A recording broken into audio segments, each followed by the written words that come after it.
Welcome back to Power Breakfast here on Citizen TV. As often as possible, we try and bring you some health and lifestyle tips that will hopefully affect your life in a positive way. This morning, we're going to be talking about some common digestive problems and how it is that we can deal with them. We have the pleasure of having Dr. Cairo here in studio. Let me get this word correct. You are a gastroenterologist, am I correct? That is correct. Okay. Gastroenterologist, just meaning diseases of the digestive system. Okay. All right. Before we start talking about some of the more common ones, why is it that a lot of people choose to suffer in silence?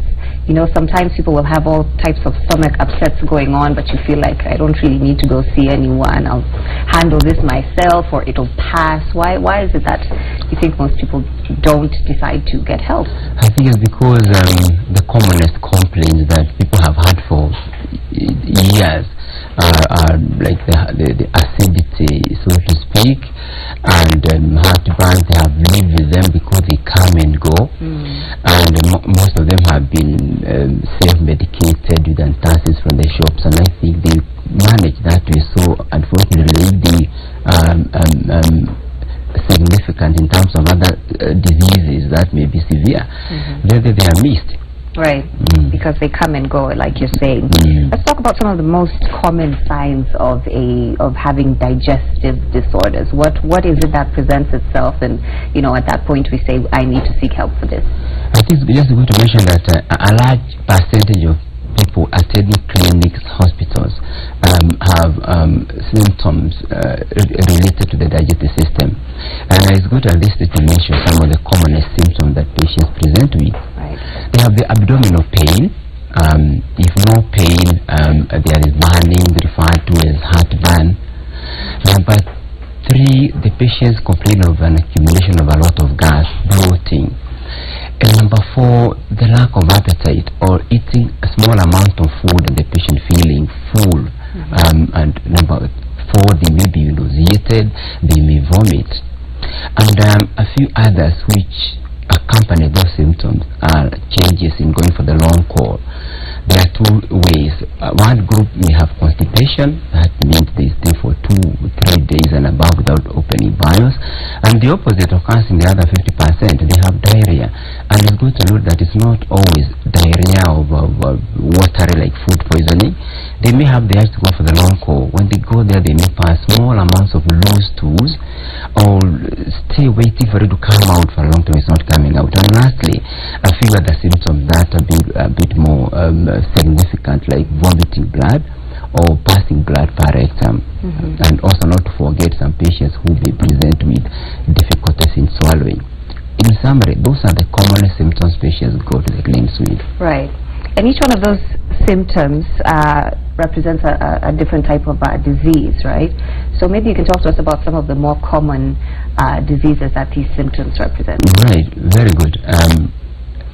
The commonest diseases that these symptoms may mean would be ulcers, or number 2, heartburn or reflux. Number 3, one I want to talk about more in details in this program, because it is completely misdiagnosed. It's called irritable bowel syndrome, abbreviated as IBS. Number 4, the same symptoms we have mentioned can also mean cancer of the stomach, or the colon, or the pancreas. And therefore, the mistake or the confusion comes in. So a patient has presented with some of the symptoms, and it is the work of the doctor to analyze these symptoms and know whether they mean irritable bowel syndrome, are they ulcers, are they cancer, and the confusion is what I want to this program try to educate maybe the people at home who are watching, or even the younger doctors, so that the patients who come to them, they may know how to listen to the patients, ask a few questions to see how they go together, and know whether they mean what disease. But I think it's important also, as we're talking about this, to note that in terms of diagnosis, this is absolutely something that should be done by a doctor. Sometimes we get a notion of, we think we know what's wrong, or we Google, or, you know, sort of self-diagnose ourselves. But in order for someone to come see you about any of those symptoms you've talked about, what's the diagnosis process like? But you mentioned asking, you know, certain questions. Are there any tests that are done to diagnose these diseases? Very good. I was coming to that.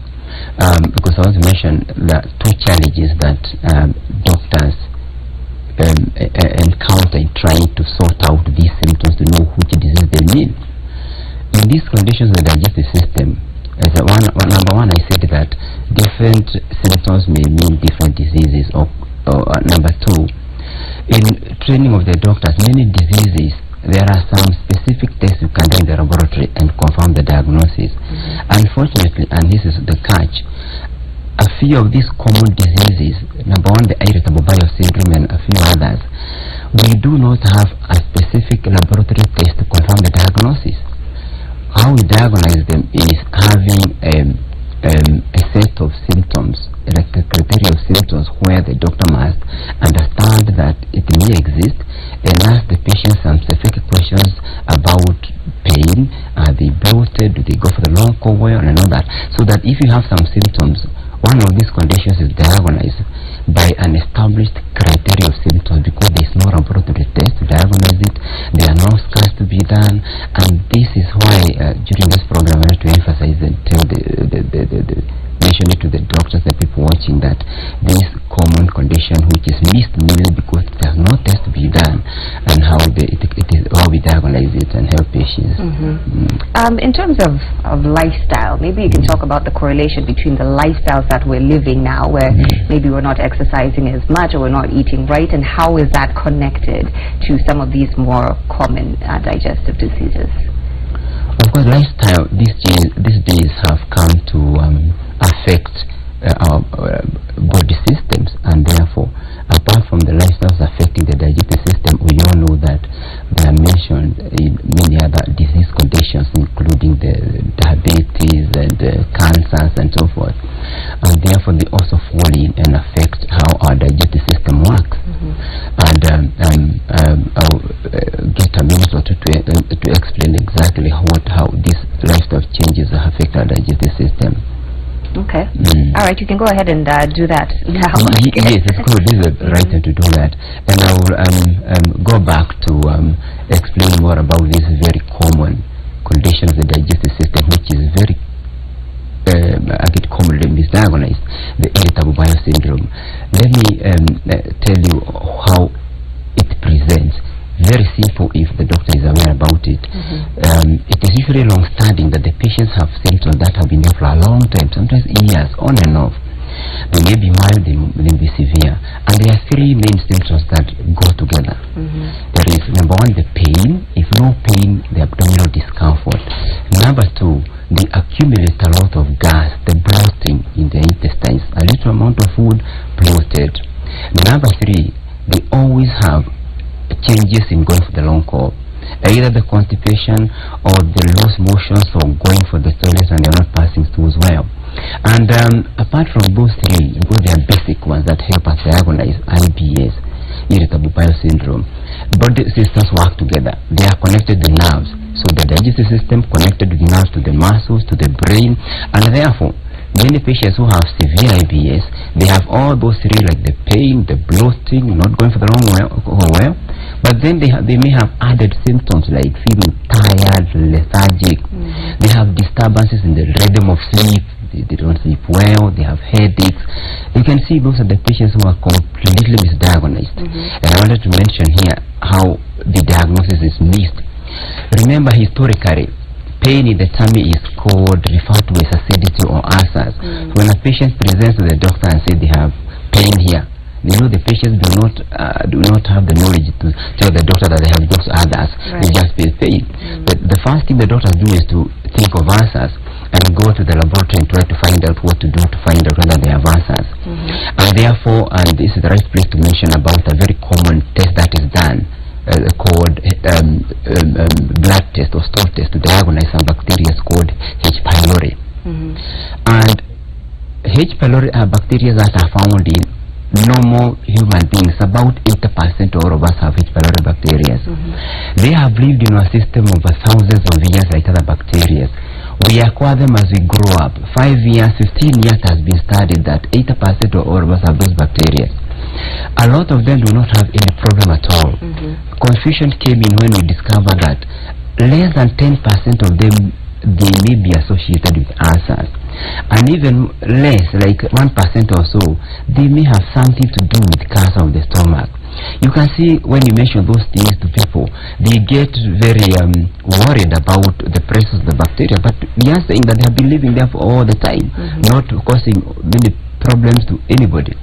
Unfortunately, when patients have IBS with all the symptoms I've narrated, the first test is done is look for the H. pylori. Can you see? It will be found. It's already there in normal people, and the doctors think they have found the disease. There's nothing to worry about at that point in time. The problem is that the doctors have forgotten that.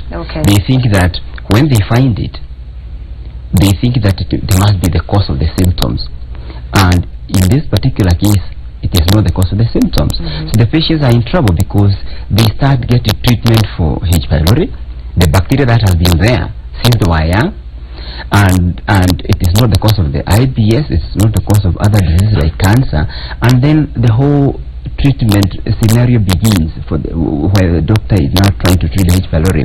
Of course, the symptoms will not go away because the symptoms were not caused by H. pylori. They were caused by IBS, and therefore after getting this box of drugs, very famous out there, people know about a kit containing very strong medications try to kill the H. pylori. They are given those medications, yes, in terms of trying to kill the H. pylori, but the symptoms of IBS will not go away because they were not caused by the bacteria.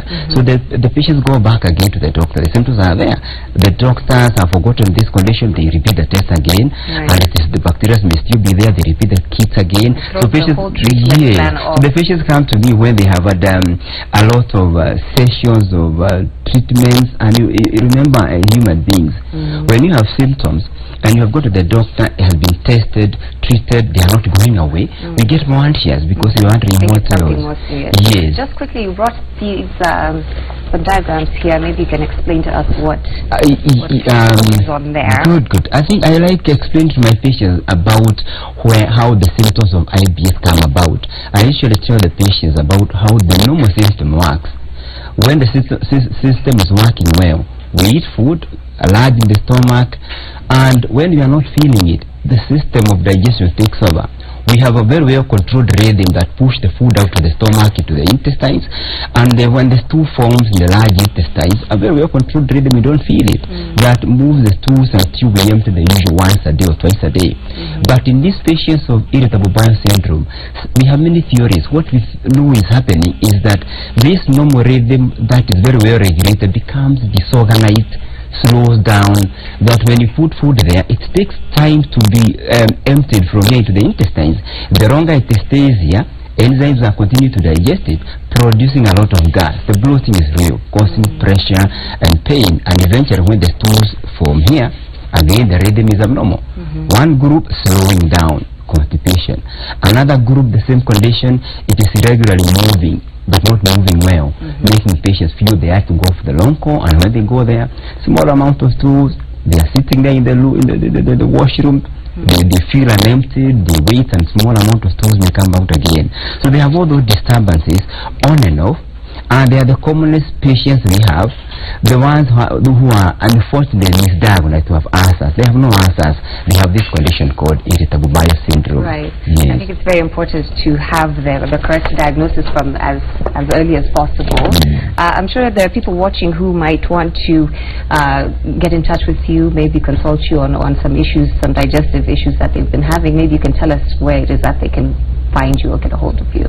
We work in Nairobi Hospital, but the clinic is situated in Adams Arcade, the relatively new building along the road called the Greenhouse, where we see patients, and of course if you do some procedures, the procedures talking about either endoscopies or others that may help us rule out other diseases, because the symptoms will have told me that they have IBS, and then we're able to treat them in Nairobi Hospital. Okay.